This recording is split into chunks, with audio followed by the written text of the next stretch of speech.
had forgotten what the light felt like on the inside where the living happens.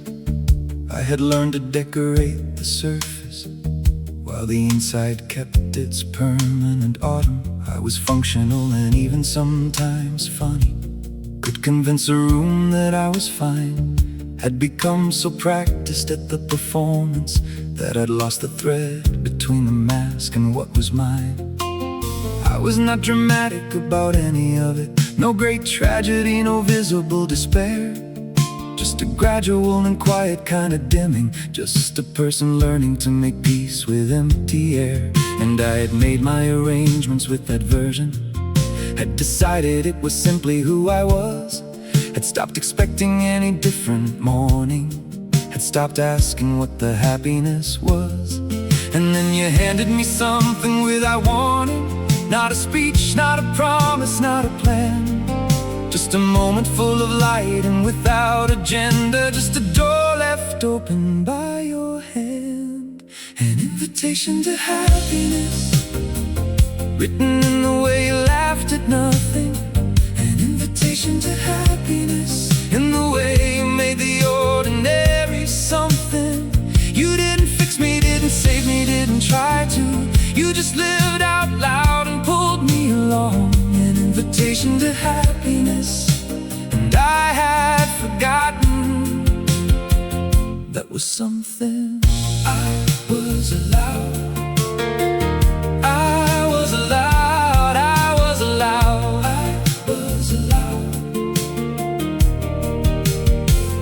I remember the first time that I laughed with you, not the polite kind, not the social kind, but the kind that starts somewhere below the ribcage and takes everything you thought you had to hide. I was embarrassed by how good it felt, embarrassed by how long it'd been since then. And you looked at me like nothing had just happened, like joy was just the ordinary air between.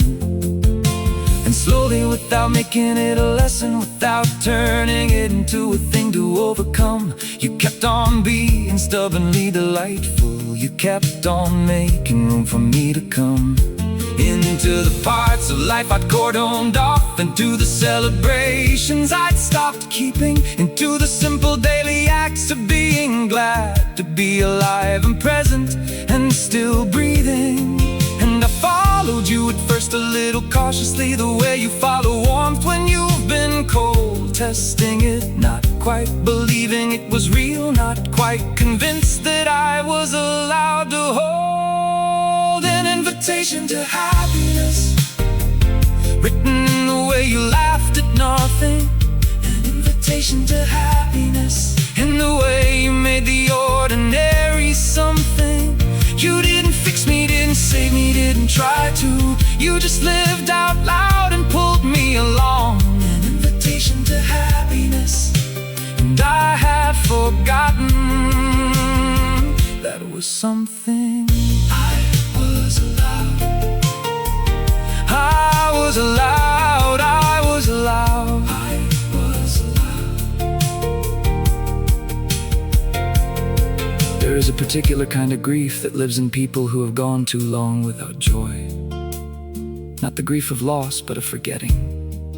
The grief of someone who was once a child and knew exactly how to be delighted by a puddle or a song or a surprise, and somewhere lost the access to that person and stopped looking for them behind their own eyes.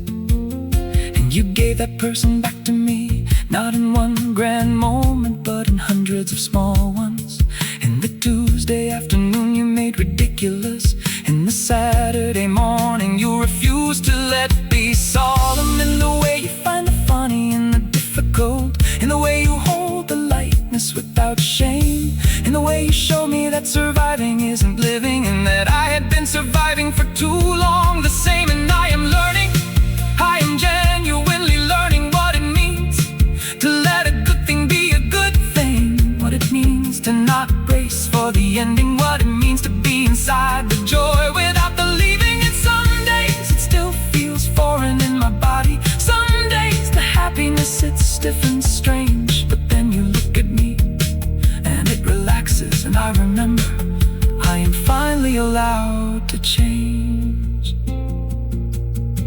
This morning I woke up before you, and I lay there and I noticed I was smiling. Not at anything specific, just a being probable and patient gift of this, of being someone who had almost given up on mornings, who had turned the dimmer down and called it peace, and finding out that peace and joy aren't opposites, and finding out the winter has a release, an invitation to happiness that I almost didn't know how to receive.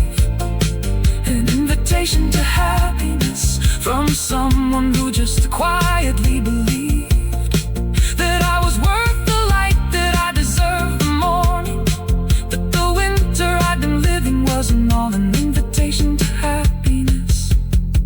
And I am finally walking through that door, walking through that door, walking through that door. Thank you for leaving it open. Thank you for waiting. Thank you for showing me that happiness was never gone.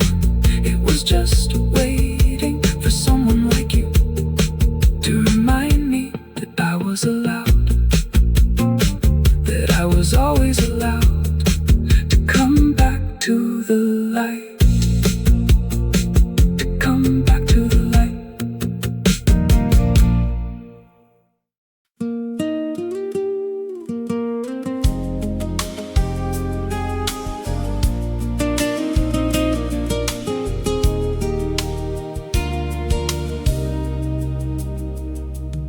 I never claimed to be a reader of the hidden. Never thought myself the kind who sees beyond. I came to love with all the doors left written, with uncertainty of what lay just beyond. But years have a way of teaching without syllables, of building in the spaces between the said. And I've become a student of the imperceptible, of everything that lives beneath the thread. I've learned the way your shoulders hold a worry before your mouth has found the words to say, the way your eyes go somewhere in a hurry when something in you needs to look away. Reading the pages of your mind, I've learned the script without being taught the language, the chapters that you leave for me to find in the margin of your silence and your anguish. Reading the pages of your mind, the ones you'd rather keep between the covers, the tender and the difficult and kind, of thoughts that live below what love discovers.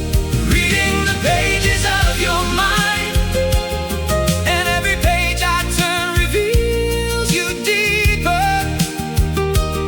Every line I learn to read reminds me why I wanna be your careful keeper.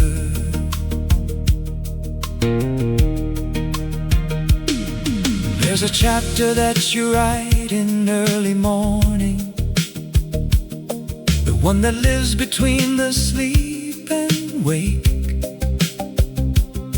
before the day has given you its warning, before the careful version is awake.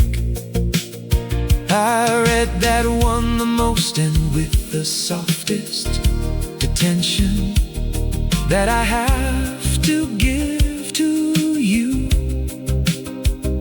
because that chapter is the most honest, the most unguarded, and the most true.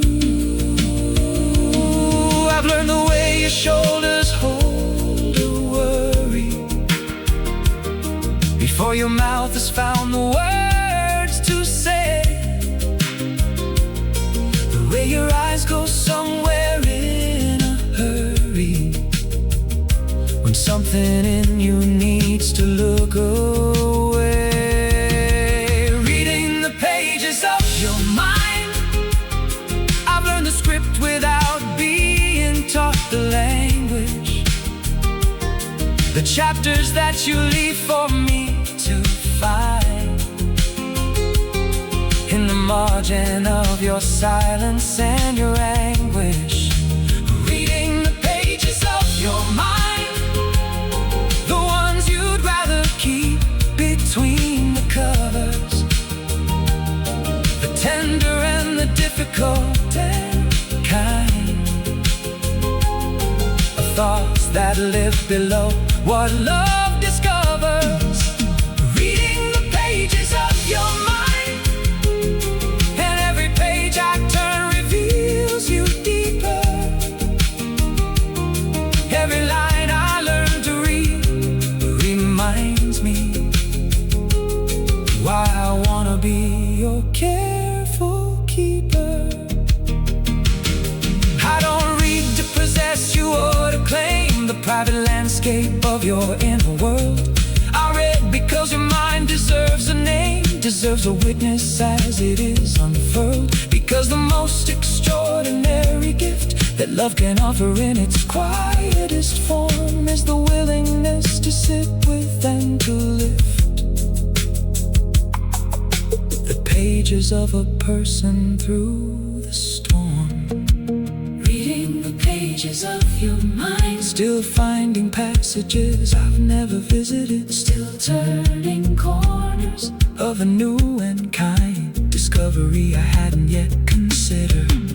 Reading the pages of your mind, and I am still the most devoted reader, still grateful for the chapters left behind, still learning how to be the one you need here. Reading the pages of your mind, the most beautiful and endless book I own, the one I'll spend my whole life trying to find the meaning of, the one I'll never read alone. The pages of your mind, your beautiful, unfinished and